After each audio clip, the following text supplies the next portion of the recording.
জীবনযাপন করছেন, যারা পরিবার যাদের সঙ্গে নাই এবং বিবাহিত, তারা তাদের যৌন চাহিদা চরিতার্থ করবার জন্য, যেহেতু এখানে উপায় নাই, তাদের স্ত্রী সঙ্গে নাই, তাদের জন্য কি হস্তমৈথুন করা জায়েজ আছে নাকি না জায়েজ?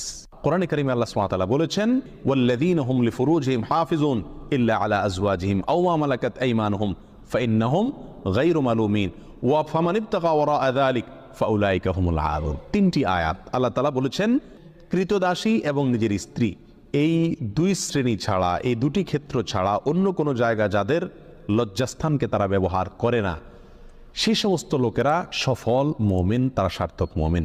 ফামানিব তাকা ওরা আদালিক, আল্লাহ বলেন এরপরে তৃতীয় আয়াতে, যারা এই দুটি ক্ষেত্র ছাড়া, স্ত্রী এবং কৃতদাসী, এই দুটি ক্ষেত্র ছাড়া অন্য যে কোনো ক্ষেত্রে তাদের যৌন চাহিদাকে চরিতার্থ করে মেটায়, আল্লাহ বলেন ফাউলাইকা হুমুল আদুন, তারা হলো সীমালঙ্ঘনকারী। তাহলে এই আয়াতের আলোকে পরিষ্কারভাবে একজন মুমিনের জন্য হস্তমৈথুন করার কোনো অধিকার, কোনো সুযোগ, কোনো অনুমতি ইসলামী শরীয়তে নাই। এটা হারাম এবং কবিরা গুনাহসমূহের মধ্যে থেকে একটি।